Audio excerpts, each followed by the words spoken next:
ನಮಸ್ಕಾರ. ನಾವಿವತ್ತು ಲಿನಕ್ಸ್ ನಲ್ಲಿ ಅಥವಾ ಸೆಂಟೋಸ್ ನಲ್ಲಿ ಯೂಸರ್ ಐಡಿ ಕ್ರಿಯೇಷನ್ ಬಗ್ಗೆ ತಿಳ್ಕೊಳ್ಳೋಣ. ಇವತ್ತು ಏನೇನು ವಿಚಾರ ತಿಳ್ಕೊತೀವಿ ಅನ್ನೋ ಬಗ್ಗೆ ಒಂದು ಮಾಹಿತಿ ಅಷ್ಟೇ. ಇವತ್ತು ನಾವು ಯೂಸರ್ ಐಡಿ ಕ್ರಿಯೇಟ್ ಮಾಡಿದ ಹೆಂಗೆ, ಡಿಲೀಟ್ ಮಾಡಿದ ಹೆಂಗೆ ಅಂತ ತಿಳ್ಕೊತೀವಿ. ಜೊತೆಗೆ ಯೂಸರ್ ಐಡಿ ಇದೆಯಾ ಇಲ್ವಾ ಅಂತ ತಿಳ್ಕೊತೀವಿ.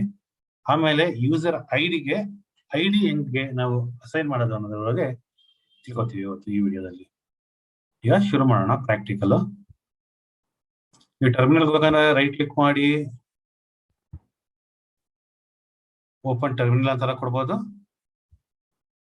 ಇಲ್ಲಾಂದ್ರೆ ಅಪ್ಲಿಕೇಶನ್ಗೆ ಹೋಗಿ ಸಿಸ್ಟಮ್ ಟೂಲ್ ಹೋಗಿ ಟರ್ಮಿನಲ್ ಅಂತಾರ ಕೊಡ್ಬೋದು. ಸರಿನಾ?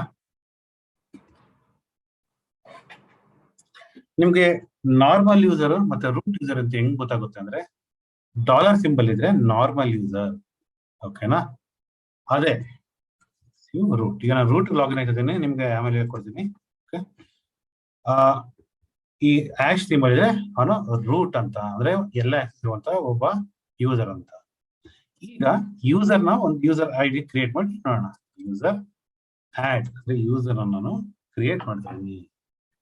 ಯಾವ ಯೂಸರ್ ಅವನು ಯೂಸರ್ ಒನ್. ಯೂಸರ್ ಒನ್ ಆಗ್ಲೇ ಇದೆ ಅಂತ ಹೇಳ್ತಾ ಇದೆ. ನಾನೇನ್ ಮಾಡ್ತೀನಿ, ಟೆಸ್ಟ್ ಯೂಸರ್ ಅಂತ ಕ್ರಿಯೇಟ್ ಮಾಡ್ತೀನಿ. ಟೆಸ್ಟ್ ಯೂಸರ್ ಆಗ್ಲೇ ಇದಾರೆ. ಯೂಸರ್ ಆಡ್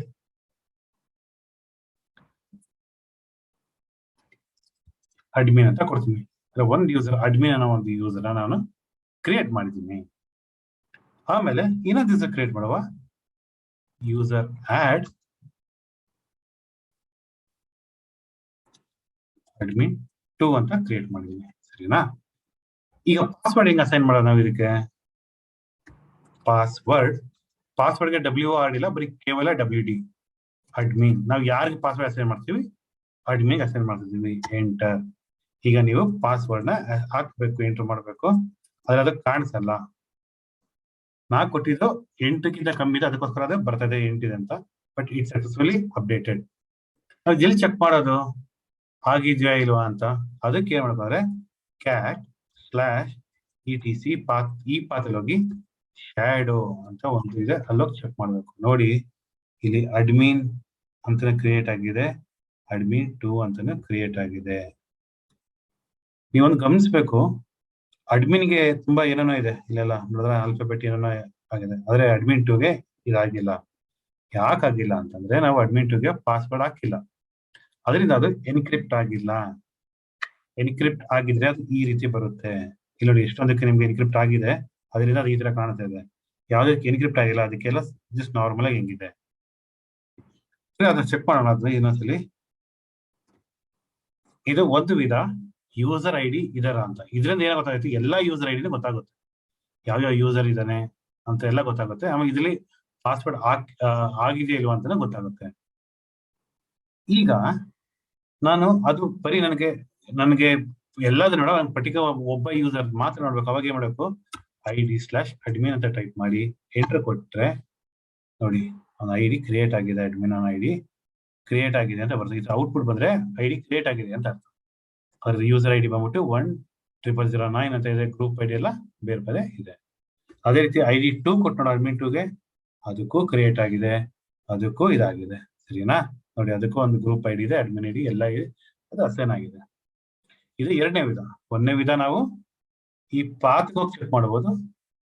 ಆದ್ರೆ ಈ ಪಾತ್ರದ ಎಲ್ಲಾ ತೋರಿಸುತ್ತೆ ಯಾವ ಯೂಸರ್ ಇದೆ ಅಂತ. ಅಕಸ್ಮಾತ್ ಅದೇ ಯೂಸರ್ ಬೇಕಾದ್ರೆ ಮಾತ್ರ ನೀವು ಈ ID ಸ್ಪೇಸ್ ಅಡ್ಮಿನ್ ಅಂತ. ಈಗ ಉದಾಹರಣೆಗೆ ID ಸ್ಪೇಸ್ ಅಡ್ಮಿನ್ 3 ಕೊಟ್ಟು ನೋಡೋಣ. ಯಾಕಂದ್ರೆ ಇದು ಕ್ರಿಯೇಟ್ ಮಾಡಿಲ್ಲ, ಏನ್ ಬರುತ್ತೆ ಅಂತ ನೋಡೋಣ. ನೋಡಿ, ನೋ ಸಚ್ ಯೂಸರ್ ಅಂದ್ರೆ ಆ ಯೂಸರ್ ಇಲ್ಲ ಅಂತ ಅದು ತೋರಿಸ್ತಾ ಇದೆ. ಓಕೆನಾ? ಸ್ಕ್ರೀನ್ ಕ್ಲಿಯರ್ ಮಾಡವ. ಈಗ ನನಗೆ ನೀವೊಂದು ಈಗ ID ಅಡ್ಮಿನ್ ಅಂತ ಕೊಡ್ತಿದ್ದೀನಿ, ಅಡ್ಮಿನ್ 2 ಕೊಡ್ತಾ ಇದ್ದೀನಿ. ನೋಡಿ, ಈಗ ID ಅಡ್ಮಿನ್ 2 ಕೊಟ್ರೆ 10010 ಅದು ನಮ್ಮ ಹತ್ರ ಇರಲ್ಲ, ಆಯ್ಕೆ ಇರಲ್ಲ. ಲಿನಕ್ಸ್ OS ಅದಾಗ ಅದೇ ಒಂದು ಕೊಟ್ಕೋತದೆ. ನನಗೀಗ ರಿಕ್ವೈರ್ಮೆಂಟ್ ಏನಿದೆ ಅಪ್ಪ ಅಂದ್ರೆ, ಅದಕ್ಕೆ ನಾನೇ ನಂಬರ್ ಕೊಡ್ಬೇಕು. ಅದು ಲಿನಕ್ಸ್ ತಗೊಳಕ್ ಆಗಲ್ಲ, ಅಥವಾ ಯುನಿಕ್ಸ್ ಯಾವುದೇ ಆಗಲಿ ತಗೊಳಂಗಿಲ್ಲ, ನಾನೇ ಕೊಡ್ಬೇಕು. ಅವಾಗ ಏನ್ ಮಾಡ್ಬೇಕು, ನಾವು ಯೂಸರ್ ಐಡಿ ಕ್ರಿಯೇಟ್ ಮಾಡ್ಬೇಕಾದ್ರೇನೆ ನಾವು ಅದನ್ನ ಕ್ರಿಯೇಟ್ ಮಾಡ್ಬೇಕು. ಯೂಸರ್ ಆಡ್ -u ಈ ನಂಬರ್ ಏನ್ ಬೇಕಾದ್ರೂ ಕೊಡ್ಬೋದು. ನಾನು 999 ಕೊಡ್ತೀನಿ, 9999 ಕೊಡ್ತೀನಿ. ಸ್ಪೇಸ್ ನಾನು ಇನ್ನೊಂದು ಏನ್ ಕೊಡ್ತೀನಿ, ಸ್ಪೇಸ್ ದೇವ್ ಕೊಡ್ತೀನಿ. Okay, enter. Is not a unique number. Okay, no problem. ಅದಕ್ಕೆ 5 ಕೊಡ್ಬೇಕು ಅನ್ಸುತ್ತೆ, ಅದಕ್ಕೋಸ್ಕರ. ನೋಡಿ, ಯಾಕೆ ಇದು 5 4 ಕೊಟ್ಟೆ, 4 ಕೊಟ್ಟರೆ ತಗೊಳ್ಳಿಲ್ಲ, ಯಾಕಂದ್ರೆ ಇದ್ರ 5 ಕ್ಯಾರೆಕ್ಟರ್ ಇರ್ಬೇಕು, ಅದಕ್ಕೋಸ್ಕರ ಅದು ತಗೊಂಡಿಲ್ಲ. ಈಗ ಚೆಕ್ ಮಾಡವ, ಐ ಡಿ ದೇವ್. ನೋಡಿ, ಐ ಡಿ ದೇವ್ಗೆ ಯೂಸರ್ ಐ ಡಿ ಏನ್ ಕ್ರಿಯೇಟ್ ಆಗಿದೆ, 999 ಕ್ರಿಯೇಟ್ ಆಗಿದೆ. ಇದು ಗ್ರೂಪ್ ನೇಮು, ಅದು ಬೇರೆ ಮುಂದೆ ಬರುತ್ತೆ. ನಾವಿಲ್ಲಿ ಕೊಟ್ಟಿರೋದು group I D, user I D ಕೊಟ್ಟಿರೋದ್ರಿಂದ ಅದು 999 ಬಂದಿದೆ. ಇದು ಕೇವಲ ಕ್ರಿಯೇಟ್ ಮಾಡೋಕೆ ಮಾತ್ರ ಕೊಡ್ಬೇಕಾಗುತ್ತೆ ನೀವು.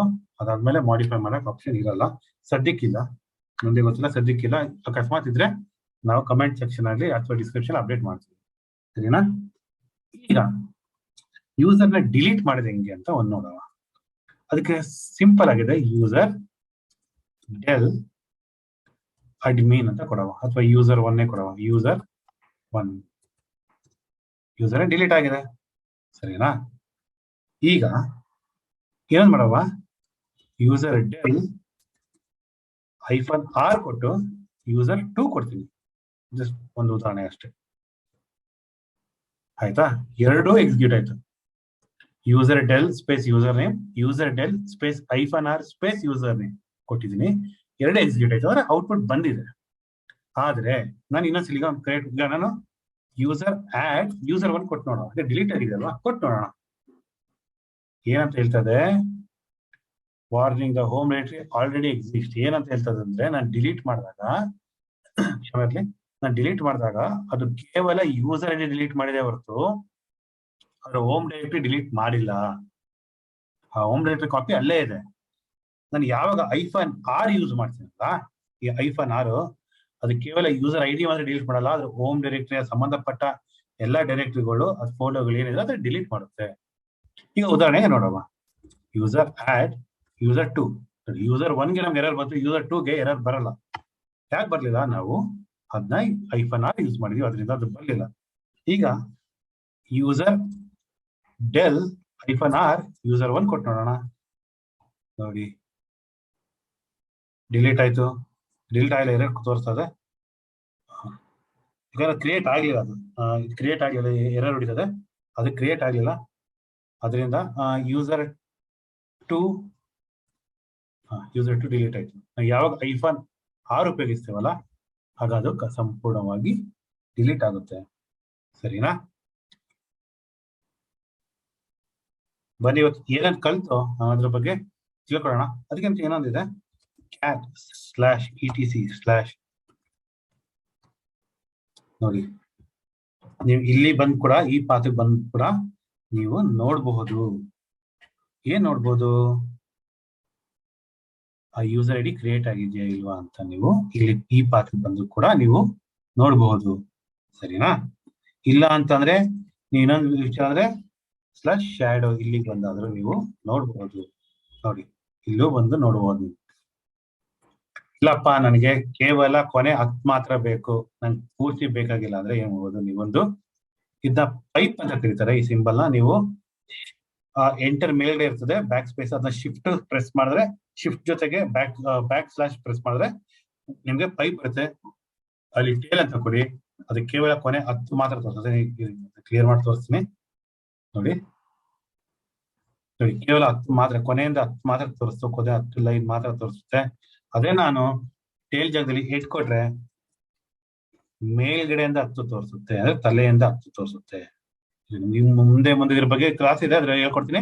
ಸದ್ಯಕ್ಕೆ ಇಷ್ಟು ತಿಳ್ಕೊಂಡಿದೆ, ಸರಿನಾ? ಇವತ್ತು ಏನೇನು ಕಲ್ತು ಅನ್ನೋದ್ರ ಬಗ್ಗೆ ಒಂಚೂರು ಗಮನ ಕೊಡೋಣ ಬನ್ನಿ.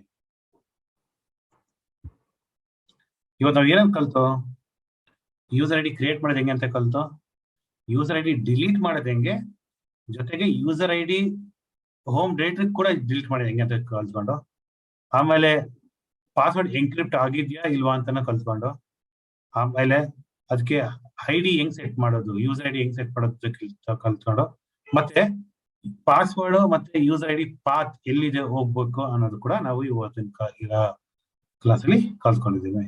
ಮುಂದಿನ ಕ್ಲಾಸಲ್ಲಿ ನಾವು ಇನ್ನು ಸಂಪೂರ್ಣವಾಗಿ ಬೇರೆ ವಿಚಾರದ ಬಗ್ಗೆ ತಿಳ್ಕೊಳ್ಳೋಣ. ಧನ್ಯವಾದಗಳು.